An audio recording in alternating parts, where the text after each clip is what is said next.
Here's what every MotoGP fan has been waiting for. Franco Morbidelli just delivered the perfect script for his Italian homecoming at Misano. The VR46 rider absolutely dominated Friday morning's opening practice session, claiming the top spot in what could only be described as a masterclass performance on home soil. But here's where it gets interesting.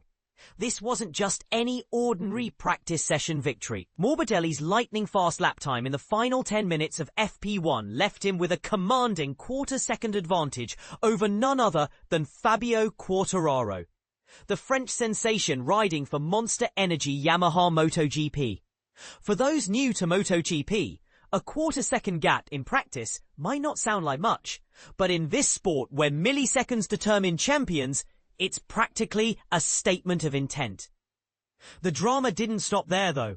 Quartararo's impressive P2 finish actually prevented what could have been a dream VR46 1-2 lockout, as teammate Fabio Giannantonio from the same Pertamina Enduro VR46 racing team had to settle for third place. And this is the part most people miss. Having both VR46 riders in the top three at their home circuit would have been nothing short of sensational for the passionate Italian fans. But let's talk about the elephant in the room. Morbidelli's dramatic crash on his final flying lap at the notorious Turn 10. Here's where racing gets controversial.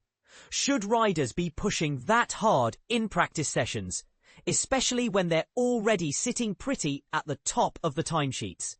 The Italian took a tumble, but fortunately walked away unharmed, leaving fans and critics divided on whether the risk was worth the reward. Meanwhile, the Marquez brothers provided their own subplot to the morning's entertainment.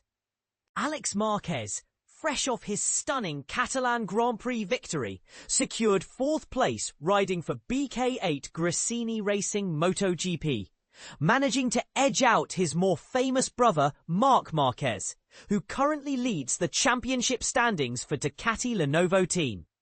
This sibling rivalry never gets old, and seeing the younger brother outpace the elder in practice certainly adds fuel to an already burning competitive fire.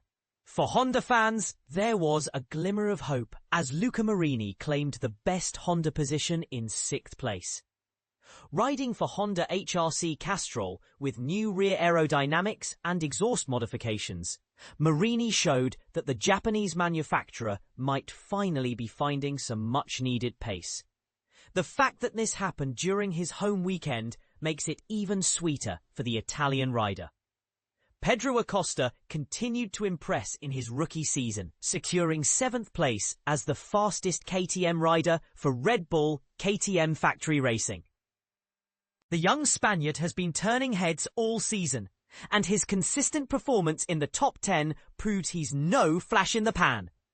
The manufacturer diversity in the top positions was remarkable, with 5 different brands represented in the top 8 spots. Marco Bezzecchi rode his Aprilia Racing RSGP machine to 8th place, followed by Raul Fernandez on his Trackhouse MotoGP team bike, and Jorge Martin, also on an Aprilia racing machine. Martin's return to Misano carries special significance since he has previous experience with Aprilia machinery at this very circuit. Now here's where things get truly fascinating and potentially controversial. Yamaha's bold gamble with their new V4-powered YZR-M1 engine. Augusto Fernandez, making a wildcard appearance for Yamaha Factory Racing Team, was tasked with debuting this revolutionary power plant in Grand Prix conditions for the very first time. But did Yamaha rush this debut? The answer came midway through the session when technical gremlins struck. Fernandez's machine ground to a halt at turn 7, just before the challenging run to Quersha Corner. While he managed to finish the session only 1.196 seconds off the pace in 21st position, the breakdown raises serious questions about whether Yamaha's new V4 technology is truly ready for the rigors of Grand Prix racing. Some might argue that wildcarding unproven technology shows admirable ambition, while others could question the wisdom of potentially compromising valuable track time.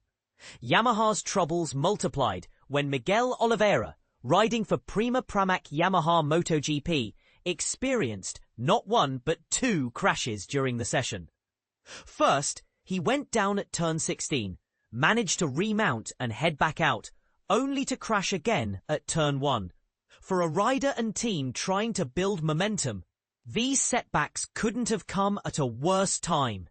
Perhaps the most remarkable aspect of this entire session was how incredibly close the competition has become.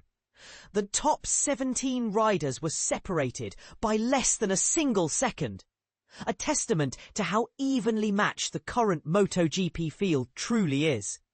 This level of competition means that every tenth of a second matters, and any small mistake or technical advantage can dramatically shuffle the order. As we head into the rest of the San Marino Grand Prix weekend, several burning questions remain unanswered.